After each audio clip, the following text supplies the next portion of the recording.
Bismillahirrahmanirrahim. Postulates of classical statistical mechanics. First, there are two postulates. The first one is the postulate of equal a priori probabilities.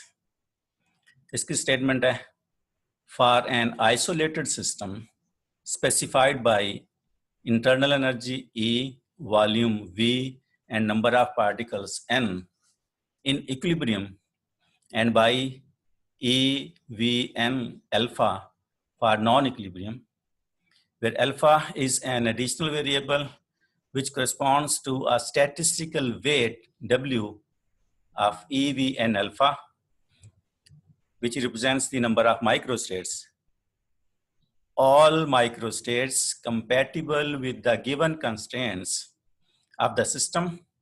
In this case, the constraints are internal energy, E, which is fixed, volume V is also fixed, and N is also fixed, are equally likely to occur.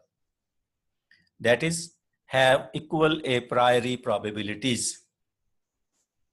In other words, an isolated system in equilibrium is equally likely to be in any of its accessible states.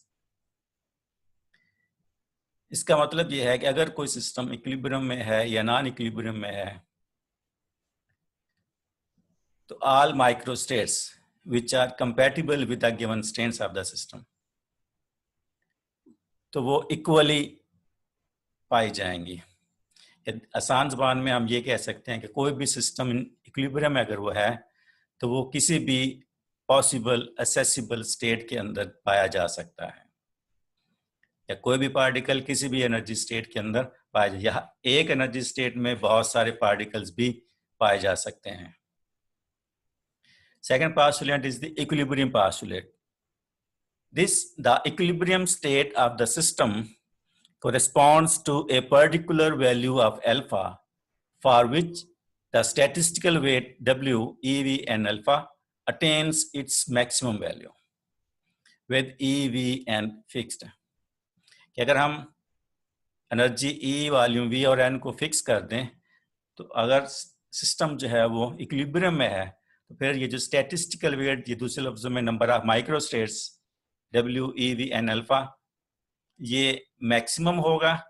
उसके लिए ज़रूरी है change जो आएगी जो value है alpha की, कि अल्फा इस तरह से अपने आप को अरेंज करेगा कि W की वैल्यू मैक्सिमम हो जाएगी. It means equilibrium postulate states that the equilibrium state is the state of maximum probability. In equilibrium state में probability जो है वो maximum होगी, because it corresponds to the maximum statistical weight. क्योंकि probability के maximum होने का मतलब है कि statistical weight यानी W या number of microstates जो है वो maximum होंगी.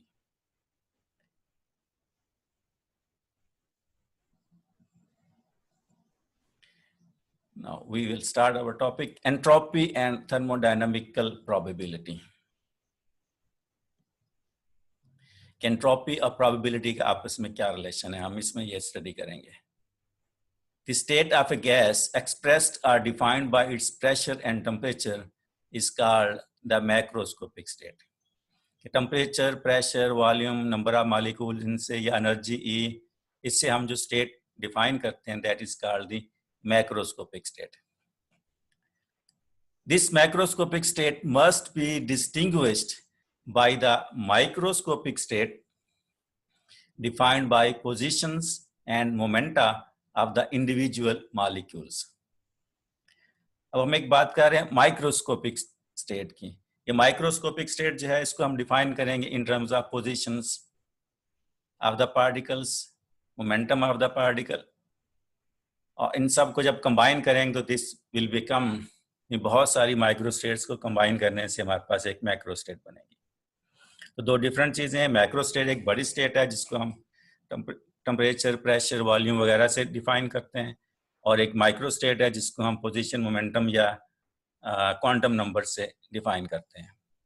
और ये हर जो है पार्टिकल के लिए अलहदा होगी माइक्रोस्टेट, लेकिन मैक्रोस्टेट जो है वो ऑल पार्टिकल्स को कवर करती है. From statistical points of view, changes in the temperature, pressure, energy, and number of molecules of the gas correspond to changes in the total number of possible microscopic states in which gas can exist. कि इनमें से किसी में भी temperature में change आती है, pressure change होता है, या E की वैल्यू में या N की वैल्यू में चेंज आती है, तो इसका मतलब ये है कि जो possible total number of possible microstates हैं वो चेंज होंगी. तो under this situation, for a given microscopic state, the gas passes through a large number of microscopic states in a given interval of time.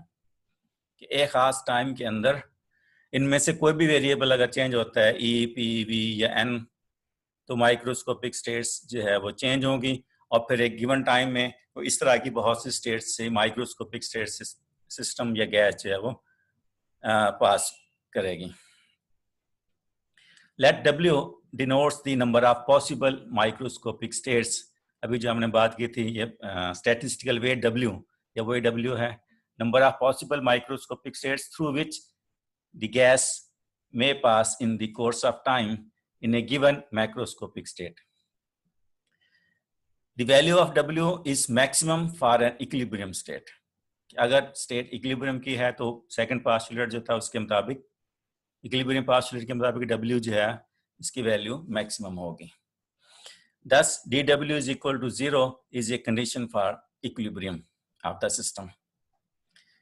If the microscopic parts of the system are at rest so that its microscopic state does not change with time, then W is equal to 1, which means W is maximum.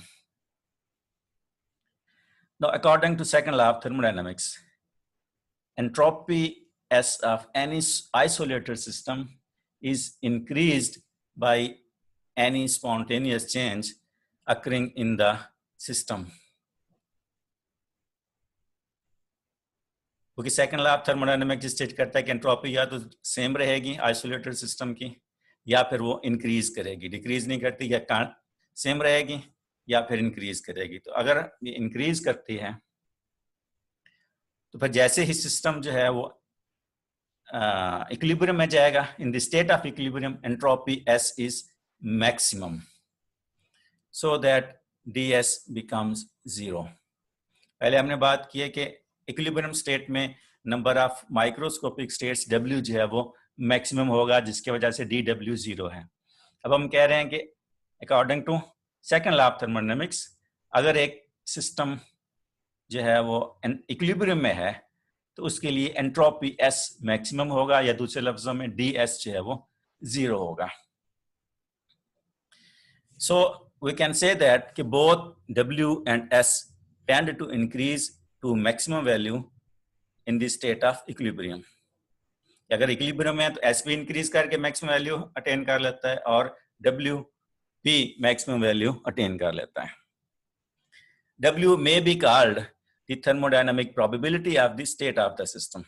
W को हम, W का मतलब है कि number of microstates अगर ज्यादा हैं तो सिस्टम की उस स्टेट के अंदर पाए जाने की प्रोबेबिलिटी वो भी ज्यादा होगी. नंबर ऑफ स्टेट्स कम है तो उसकी जो है स्टेट में पाए जाने की प्रोबेबिलिटी भी कम होगी. तो प्रोबेबिलिटी और नंबर ऑफ माइक्रोस्टेट्स को हम एक लिहाज से सेम थिंग कह सकते हैं, यानी W को हम प्रोबेबिलिटी भी अब कह सकेंगे.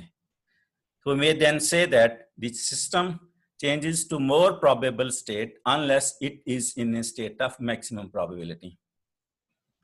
अगर एंट्रोपी चेंज हो रही है तो सिस्टम जब मैक्सिमम इक्विलिब्रियम स्टेट में जाएगा तो एंट्रोपी मैक्सिमम हो जाएगी, और इस तरह से अगर सिस्टम जो है वो इक्विलिब्रियम में आ जाता है तो उसकी प्रोबेबिलिटी जो है वो भी मैक्सिमम होगी. The second law of thermodynamics expresses evidently the same thing in terms of entropy instead of probability. अब मैं W को probability कहूँगा. So that there must be some relation between S and W. This idea was put forward by Boltzmann. According to Boltzmann, entropy can be written as a function of W, and S is equal to F of W. For two independent systems, we can have entropy for the first system S1 and entropy for the second system S2.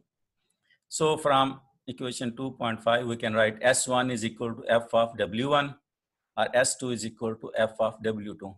Here W1 and W2 represent the thermodynamic probabilities of the system 1 and system 2 respectively. Since the systems are independent, so any one of the microscopic states of the first system can take place simultaneously with any one of W2 microscopic state of the second system. कि अगर हम किसी एक time की बात करें तो उस टाइम पे जो W1 माइक्रोस्कोपिक स्टेट्स हैं फर्स्ट सिस्टम के लिए, तो सिस्टम उनमें से किसी एक स्टेट के अंदर पाया जाएगा। और एट द सेम टाइम जो सेकंड सिस्टम S2 है उसके लिए W2 number of microscopic states हैं, तो उनमें से किसी एक स्टेट के अंदर पाया जाएगा। यानी सिस्टम 1 W1 में से किसी एक स्टेट में होगा और सिस्टम 2 जो है वो W2 माइक्रोस्कोपिक स्टेट्स में से किसी एक स्टेट में पाया जाएगा। कि दोनों इंडिपेंडेंट है, दोनों की स्टेट का सेम होना जरूरी नहीं है, दोनों की स्टेट्स डिफरेंट हो सकती हैं। And the thermodynamic probability of the combined system, system दोनों को अगर हम कंबाइन कर लें, सिस्टम 1 और सिस्टम 2 को, तो उस वक्त की जो कंबाइंड प्रोबेबिलिटी होगी, प्रोबेबिलिटी जो है वो नॉर्मली जब हम को कंबाइन करते हैं तो प्रोबेबिलिटी मल्टीप्लाई होती हैं। तो फर्स्ट सिस्टम की प्रोबेबिलिटी W1 है और सेकंड सिस्टम की प्रोबेबिलिटी W2 है, तो कंबाइंड सिस्टम की टोटल प्रोबेबिलिटी जो बनेगी वो product of W1 W2, so that we can write S is equal to F of W1 W2, and it is the probability for the system, combined system.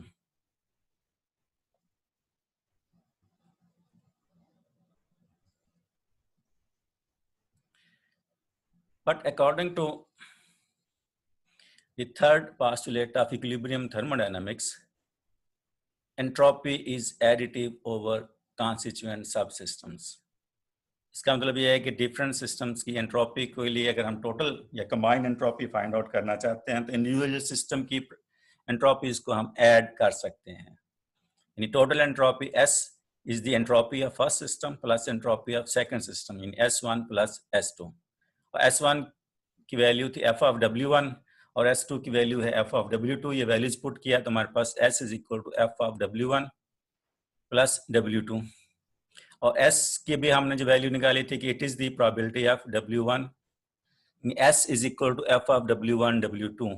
तो दोनों equation 2.53 और 54 को combine करेंगे तो we have F of W1 plus F of W2 is equal to F of W1 W2।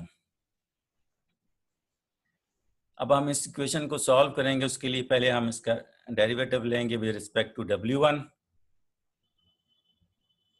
तो derivative F of इस term का derivative is equal to इस टर्म का derivative d F of W1 और फिर F of W2।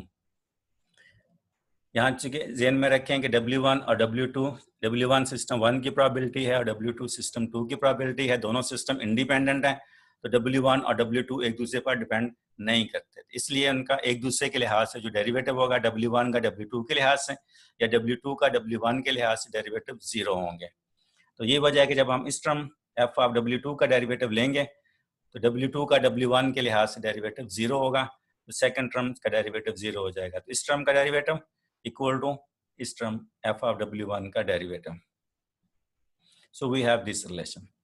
इसको हम थोड़ा सा चेन रूल को यूज करते हुए सिंप्लीफाई कर सकते हैं कि dF ऑफ W1 W2, ये टर्म हमने मल्टीप्लाई डिवाइड कर dW1 W2 और dW1 W2।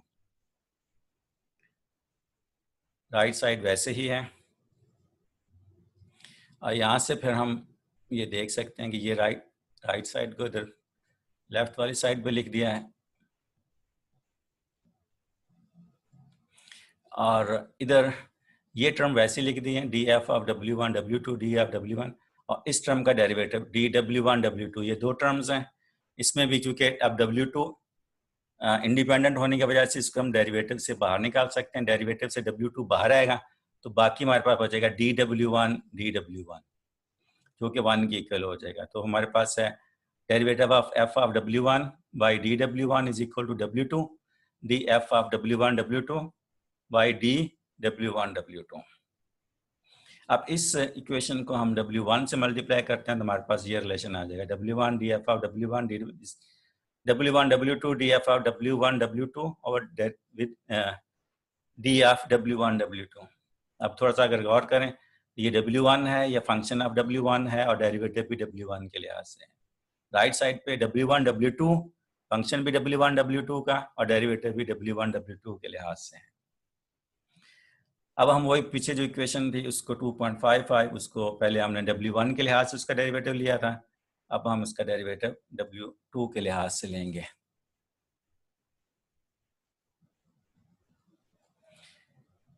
जब हम W2 के लिहाज से लेंगे तो जो फर्स्ट टर्म थी f ऑफ W1 इसका डेरिवेटिव 0 हो जाएगा, इसका डेरिवेटिव 0 नहीं होगा और इसका 0 नहीं होगा।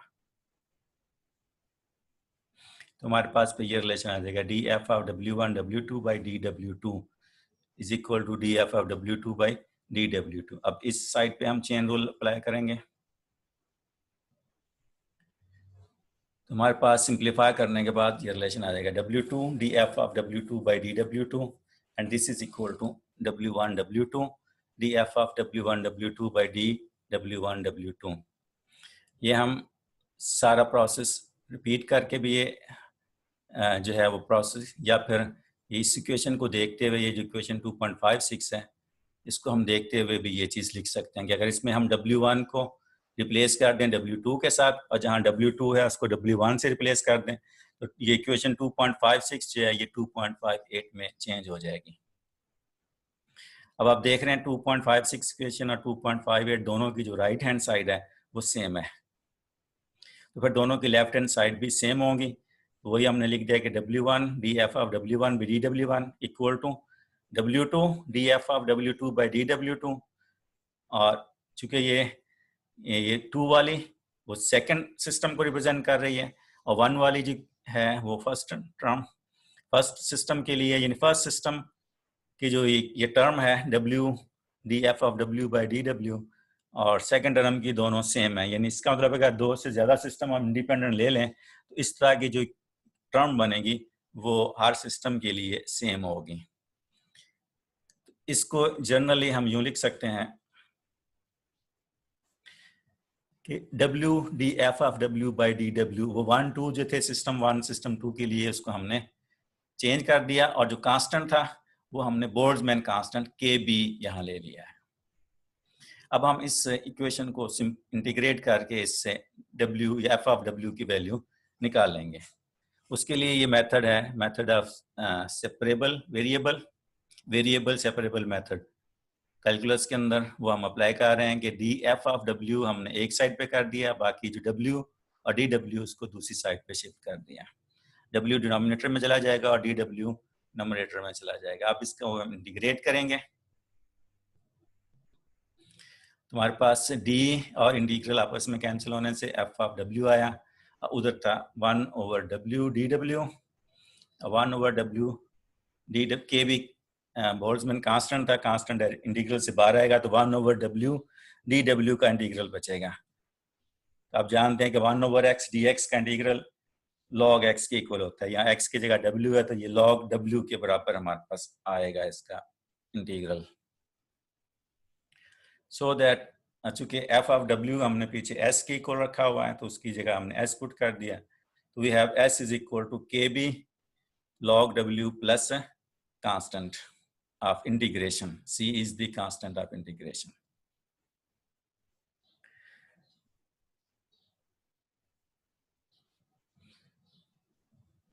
So we have S is equal to KB log W plus C for any system. In classical thermodynamics, entropy is considered be the difference between the entropy in the actual state and that in the any arbitrary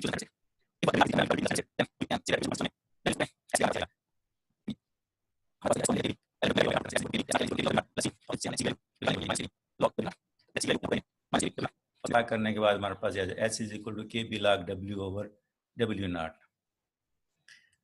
According to this relation, the number of possible microscopic states W of a system corresponding to a given macroscopic state might be expected to be infinity. If the velocity of an atom can vary continuously, it can have infinite number of possible values of velocity, so that at a given temperature, given temperature and pressure, a gas can have infinite number of possible microscopic states. कि अगर उसकी velocity जो है वो time के साथ continuously change हो रही है, तो फिर जो नंबर ऑफ माइक्रो स्टेट्स हैं यानी डब्ल्यू, वो भी कंटिन्यूअसली चेंज होती रहेंगी. तो अगर ये जो है वेलोसिटी की वैल्यूज इन्फिनिटी की तरफ जाती हैं, तो फिर number of microscopic states W वो भी इन्फिनिटी हो सकता है. तो अगर हम डब्ल्यू को इन्फिनिटी ले लें, तो इस केस में फिर ये डब्ल्यू ओवर डब्ल्यू नॉट और फिर उसका लॉग, तो ये एक ऐसी वैल्यू बन जाएगी जो कि जिसको हम मालूम नहीं कर सकते. So we might suppose that though W and W naught were both infinite, their ratio W over W naught could have a definite value, but this method of avoiding the difficulty has not provided satisfactory result, so that the absolute value of S is equal to F of W is not known in classical thermodynamics. Planck supposed that W is not infinity, but it has some definite value for any system. He also put the constant key C equal to 0, so that we have S is equal to KB log W.